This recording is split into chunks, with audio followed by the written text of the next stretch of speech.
Assalamualaikum warahmatullahi wabarakatuh. Saya Rafiq Ahmad Saputro dari kelas 10 Multimedia 2. Saya akan menjelaskan tentang website Bootstrap.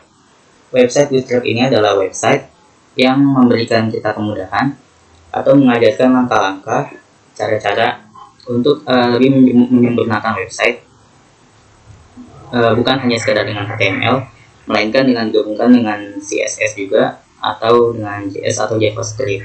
Nah, kemudian saya akan menjelaskan di bagian website Bootstrap ini, saya akan menjelaskan di bagian layout. Saya akan menjelaskan tiga bagian yang ada di layout. Kemudian saya akan menjelaskan konten. Di sini juga saya akan menjelaskan tiga bagian tersebut. Kemudian saya akan menjelaskan font juga. Saya akan menjelaskan tiga saja. Kemudian yang terakhir saya akan menjelaskan komponen. Seperti tadi saya menjelaskan tiga. Jadi di website Bootstrap ini kita diajarkan untuk membuat website agar lebih beragam, yaitu seperti yang tadi saya bilang, menggunakan CSS atau menggabungkan HTML dengan CSS dan JS atau JavaScript. Nah, karena sudah digabungkan dan bukan tag HTML biasa, maka kita diberikan listing program atau starter template yang sudah diatur oleh Bootstrap sendiri. Seperti ini tampilannya. Di sini sudah digabungkan dengan tag HTML biasa, yaitu bisa dilihat tag HTML, head, body. Nah, kemudian di sini juga sudah ditambahkan dengan CSS, bisa dilihat CSS Bootstrap. Kemudian di bawahnya juga sudah ditambahkan JS Bootstrap. Nah, jadi untuk kita ingin mencontoh atau mengikuti langkah-langkah atau mempelajari yang ada di Bootstrap ini, disarankan untuk menggunakan starter template yang sudah disediakan oleh website Bootstrap ini. Baik, selanjutnya saya akan menjelaskan pertama layout. Di sini di layout saya akan menjelaskan container, grid, dan kolom. Pertama saya akan menjelaskan container. Container bisa dibilang yaitu seperti blok atau tempat yang cukup besar atau biasanya berbentuk kotak untuk menampung sesuatu. Nah, di sini ada tulisan bahasa Inggrisnya. Containers are a fundamental building block of Bootstrap that contain path and link your content within a given device or viewport. Nah, intinya kontainer ini berbentuk fundamental building block atau berbentuk kotak yang bisa kita isi dengan tulisan-tulisan atau data-data yang kita inginkan. Nah, contoh dari kontainer bisa dilihat, yaitu ini. Ada extra small, medium. Nah, untuk listing programnya bisa dilihat cukup pendek seperti ini. Namun di sini ada tulisan content here, maka di sini kita bisa ganti-ganti. Kita bisa ganti tulisan extra small, container. Semuanya bisa kita ganti dan kita akan isi di dalam konten ini. Jadi cukup mengikuti div class container /div dan sisanya di tengah-tengahnya kita isi sendiri untuk mengcustom isi yang ada di dalam kontainer tersebut. Kemudian saya akan menjelaskan tentang grid system. Nah, grid system ini dalam bahasa Inggrisnya use our powerful mobile first flashbox grid to build layouts of all shapes and size thanks to a 12-column system, 6 default responsive tiers, such variables and mixins, and dozens of predefined classes. Jadi dalam bahasa Indonesianya ini adalah artinya gunakan QC Flexbox mobile first kami yang kuat untuk membangun tata letak dari semua bentuk dan ukuran berkat sistem 12 kolom, 6 tingkat responsive default, variable size dan mixin, dan solusinan kelas yang telah ditentukan sebelumnya. Jadi untuk lebih singkatnya, grid system ini dibuat untuk seperti hampir mirip, mungkin hampir mirip seperti kolom tadi. Nah, bisa hampir mirip seperti kontainer tadi, maaf. Bisa kita lihat bentuknya seperti ini, yaitu kotak dengan 3. Agak berbeda sih dengan kontainer tadi, karena kontainer tadi bentuknya seperti hanya garis horizontal saja, namun itu berfungsi untuk membedakan atau memisahkan antara data-data di atas dan di bawah. Nah, sedangkan grid ini berfungsi untuk sama untuk menyimpan data atau memasukkan kata-kata di dalamnya, dan berfungsi untuk memisahkan secara lebih rapi dan dibuatkan berkotak-kotak. Untuk hasil jika kita membuat kolom ini, hasilnya akan menjadi seperti ini. Dan untuk listing programnya tidak terlalu panjang, hanya seperti ini listing programnya. Di sini juga kita bisa mengkopinya agar lebih mudah, tidak perlu mengetik manual. Nah, di bagian kolom ini kita bisa ganti dengan tulisan yang lain atau data-data sesuai yang kita inginkan. Nah, untuk menggantinya ada di bagian sini. Di sini tertulis kolom, berarti ada di kolom yang pertama, yang ini kolom yang kedua, dan ini kolom yang ketiga. Bisa kita ganti sesuai dengan keinginan kita sendiri. Kemudian saya akan menjelaskan tentang kolom. Nah, kolom ini sudah hampir mirip dengan grid tadi, yaitu bisa kita mengerti bahwa kolom itu adalah suatu tulisan atau materi atau data yang berbentuk berkolom-kolom atau berkelompok-kelompok seperti itu. Namun lebih tepatnya kolom itu seperti hampir mirip seperti tabel atau mirip seperti grid tadi. Nah, bisa kita lihat salah satu contoh kolomnya, yaitu vertical alignment. Di sini ada di atas, di tengah, dan di bawah. Bentuknya sangat mirip seperti grid tadi. Tadi mungkin ada sedikit perbedaan. Nah, untuk listing programnya cukup sangat panjang. Seperti yang tadi grid sebelumnya, untuk tulisan di dalam kolomnya bisa kita ganti sesuai dengan keinginan kita sendiri. Kemudian saya akan menjelaskan selanjutnya konten. Nah, di konten ini saya akan menjelaskan image, table, dan figures. Pertama saya akan menjelaskan tentang image. Image itu dalam bahasa Indonesia adalah gambar, yang berarti dalam pemrograman atau dalam HTML dan pembuatan website lainnya, image itu digunakan untuk menaruh gambar di dalam website tersebut atau di dalam tag HTML tersebut. Nah, karena cukup mudah dimengerti, karena image ini cukup familiar. Kemudian contohnya yaitu ada beberapa, yang di sini ada responsive image. Di sini jika kita lihat, image in Bootstrap are made responsive with image strip this applies makes width represent and age auto to the image so that scales with the parent width. Nah, untuk responsive image sendiri, image ini mungkin lebih tepatnya kita menaruh gambar di dalam website, tapi dengan ukuran yang sangat maksimal, sangat terlalu besar. Untuk listing programnya itu ini, dan kemudian ada juga selain itu image thumbnail. Nah, image thumbnail itu biasanya berukuran seperti ukuran thumbnail pada wajahnya, atau tidak terlalu besar. Ukurannya hanya 200 dikali 200. Jadi bisa kita lebih perkecil lagi jika ingin gambar kecil, tapi mungkin gambar ini akan lebih kecil dibandingkan dengan gambar yang responsive image. Untuk listing programnya yaitu ini, image search, nama gambarnya atau nama file gambar, plus image thumbnail, alt sama dengan tanda kutip dan gambar dan nama gambar yang sebelumnya. Kemudian selanjutnya saya akan menjelaskan tabel. Nah, tabel ini cukup mirip dengan grid dan kolom yang tadi, karena berupa tempat untuk menaruh data atau materi-materi yang kita ingin masukkan ke dalam program. Nah, mungkin tabel itu cukup banyak bentuknya. Mungkin dalam harfiahnya atau dalam sebenarnya, tabel itu bentuknya mungkin beragam.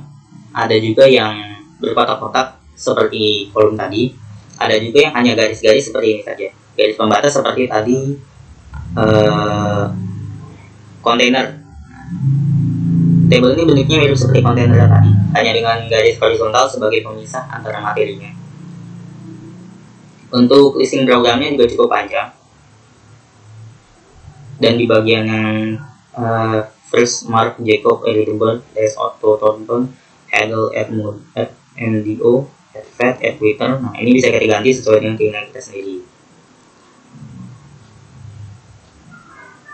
Bisa kita ganti pada tulisan yang hitam, first last handle mark auto MDO. Nah, di situ kita bisa ganti tulisannya.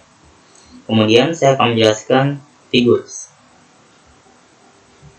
Untuk figures ini, jika saya baca atau jika dari tulisan ini, documentation and examples for displaying related image and text with the figure component in Bootstrap. Nah, figur ini lebih tepatnya adalah untuk menggabungkan gambar dengan teks. Jadi seperti gambar yang ada penjelasannya, atau ya seperti menjelaskan gambar ini apa gitu, tapi yang ada di bawahnya, di bawah atau di samping, ya mungkin nanti ada. Nah, untuk contohnya yaitu ini, bisa kita lihat ini adalah gambarnya yang akan kalian taruh nanti mungkin jika kalian mengikuti figur ini. Nah, di bawahnya terlihat a caption for the above image, artinya adalah keterangan untuk gambar di atas. Misal ini gambar telur. Nah, di sini ada penjelasannya, yaitu ini gambar telur. Nah, jadi lebih jelas kan. Nah, untuk listing programnya atau tagnya yang digunakan untuk figur itu adalah ini. Dan untuk a caption for the above image atau keterangannya kita bisa isi di bagian sini. Misal gambarnya seperti tadi, gambarnya telur, kita tulis ini telur. Seperti itu. Kemudian yang selanjutnya saya akan menjelaskan form. Nah, di form ini saya akan menjelaskan form control, select, dan range. Pertama saya akan menjelaskan form control. Nah, form control ini jika kita menelaah secara mudahnya, control merupakan pengatur atau bisa diatur-atur. Nah, form itu lebih seperti bentuk file atau tulisan atau sebagainya. Nah, jadi untuk lebih jelasnya lagi, control form adalah suatu kontrol yang berbentuk tekstual untuk mengatur atau mengcustom size, style, atau ya ukuran sebuah penulisan. Seperti bisa kita lihat, contohnya adalah ini email address, email text area. Ini semua bisa dikontrol atau diganti-ganti dengan form control. Nah, untuk text image-nya tidak terlalu panjang, hanya memanjang ke samping saja. Nah, kita bisa langsung copy jika ingin membuatnya. Selanjutnya saya akan menjelaskan select. Select itu dalam bahasa Indonesia artinya adalah memilih pilihan atau dipilih. Nah, select ini digunakan untuk memilih menu atau melihat daftar-daftar option yang lain yang ada di dalam website tersebut. Nah, contoh hasil jika kita membuat select ini adalah seperti ini, open di select menu, ada tanda seperti ini. Nah, kebetulan di Bootstrap ini ada contoh yang sudah jadi, atau contoh yang lebih lengkapnya, atau contoh akhir dari select ini. Nah, ini dia Bootstrap V5.1. Nah, untuk select ini akan jika kita sudah membuatnya, maka akan menjadi tampilannya open di select menu. Nah, akan mirip seperti Bootstrap V5.1 ini. Namun di bagian dalamnya ini, di menu tambahan ini, kita bisa menambahkannya di dalam open di select menu ini melalui tag atau listing program ini. Nah, di sini ada tulisan option value 1, option value 2, dan option value 3. Nah, option value itu lebih tepatnya adalah menu yang ditampilkan di dalam select tersebut. Nah, jadi di dalamnya kita bisa naruh option value 1, option value 2, option value 3, dan seterusnya sampai yang kita butuhkan. Kemudian selanjutnya adalah range. Range dalam bahasa Indonesia disebut jarak atau pandangan atau jarak tempuh. Nah, biasanya kalau dari jauh itu dekat, kita harus didekatkan. Nah, didekatkan itu bisa dalam artian dengan didekatkan secara langsung, atau jika dalam teknologi atau dalam website itu dikenal dengan istilah Zoom. Nah, Range ini berfungsi sebagai Zoom yang ada di dalam website agar orang-orang bisa melihat tampilan dengan lebih nyaman. Jika ingin melihat tulisan kecil, maka bisa di zoom. Jika ingin melihat tulisan yang terlalu besar atau kita ingin mengecilkannya agar melihatnya lebih nyaman, maka zoomnya bisa diturunkan ada kejauhannya. Nah, hasil akhir dari range ini berbentuk seperti ini, example range. Nah, di sini kita bisa naikin ke atas atau naikin ke bawah. Nah, untuk lebih nyaman biasanya diatur di tengah-tengah, karena berada di antara ukuran yang tulisan terbesar dan terkecil. Nah, untuk listing programnya atau tagnya cukup simple, hanya 2 baris, bisa diikuti. Nah, untuk penjelasan tentang for sudah selesai. Tadi saya sudah menjelaskan for control, select, dan range. Kemudian selanjutnya saya akan menjelaskan yang terakhir adalah komponen. Nah, di komponen ini saya akan menjelaskan tentang buttons, carousel, dan yang terakhir progress. Pertama adalah buttons. Buttons itu adalah tombol. Tombol berfungsi untuk ditekan atau dipencet atau dipilih. Nah, tombol ini hampir di semua website pasti ada tombolnya. Tombol untuk menekan apapun itu, subscribe, like, atau apa itu. Nah, salah satu contoh tombol atau buttons yang ada di Bootstrap ini seperti ini, seperti tombol download ini. Nah, jika tombol download ini kita pencet, maka kita akan diarahkan untuk mendownload Bootstrap ini. Nah, jadi tombol itu berfungsi untuk mengalihkan atau mengarahkan pengguna yang memencet tombol tersebut ke arah atau tempat yang diinginkan atau yang sudah diatur.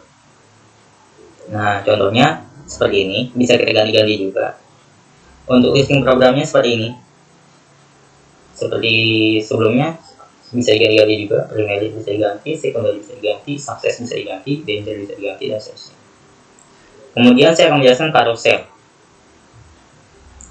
Carousel itu identik dengan jika disamakan dengan taman bermain, maka akan identik dengan wahana komedi putar. Karena sering sekali saya mendengar nama-nama carousel itu banyak terdengar di taman bermain atau pasar malam atau apa gitu. Nah, carousel itu berarti diputar-putar. Berputar-putar berarti dalam arahan yang sama. Nah, dalam teknologi atau dalam penjelasan secara di bidang program itu, carousel itu identik dengan slideshow. Slideshow itu kan bisa bergerak gambarnya. Nah, itu dia. Carousel kalau misalnya di tempat yang taman bermain itu bergerak, maka fungsi carousel yang ada di website atau program ini berfungsi untuk menggerak-gerakkan materi, teks atau gambar yang sudah kita sajikan agar lebih menarik perhatian pembaca dan juga agar lebih tidak membosankan. Nah, contohnya adalah seperti ini. Nah, jadi misal kita membuka materi, ini adalah materi dan yang di bawahnya adalah contoh gambarnya. Nah, misal ini ada gambar pertama sampai 4, 1, gambar kedua, gambar ketiga, dan gambar seterusnya. Jadi kita bisa namakan berbagai atau beberapa banyak slide, tapi yang mungkin kalau kebanyakan juga akan menjadi membosankan gitu. Nah, untuk listing programnya cukup panjang dan juga memanjang ke samping, bisa dilihat panjangnya. Nah, di sini bisa kita isi, namun kita copy dulu listing programnya, terus kita isi di dalamnya sesuai dengan keinginan kita. Nah, kemudian setelah carousel yang terakhir adalah progress. Nah, progress itu jika dalam bahasa Indonesia bisa dikatakan proses dalam mengerjakan tugas, apakah sudah selesai, belum, atau masih dalam tahap pengerjaan. Nah, intinya progres itu dalam dunia teknologi atau program itu biasa dikatakan loading. Nah, biasa dikatakan loading ya banyak terlihat pada game-game gitu, seperti banyak sekali bisa dilihat. Nah, contoh dari progres ini adalah seperti ini. Seringkali kita melihat jika kita memencet website atau masuk ke dalam aplikasi akan muncul progres, yang jika progresnya penuh maka file atau aplikasi tersebut akan terbuka dan sudah bisa kita akses. Seperti misal dari 0, terus 25%, 50%, 75%, dan akhirnya full, dan akhirnya barulah program, file, atau aplikasi tersebut bisa dibuka. Nah, untuk listing programnya seperti ini. Untuk pembuatannya kita cukup banyak, karena mungkin membuatnya secara bertahap. Mungkin yang pertama, tahap pertama membuat seperti ini, tahap kedua mungkin setelah loading akan terisi 25%, setelah loading lagi terisi 50%. Nah, jadi pembuatannya ada berulang-ulang pembuatan progres tersebut. Nah, pembuatannya adalah ini, listing programnya atau tag. Nah, itulah yang sudah saya jelaskan dari layout, konten, form, komponen, dan masing-masing saya jelaskan 3. Totalnya adalah 12. Jadi demikian penjelasan dari saya. Terima kasih atas perhatiannya. Mohon maaf apabila ada kesalahan. Wabillahi taufiq wal hidayah. Wassalamualaikum warahmatullahi wabarakatuh.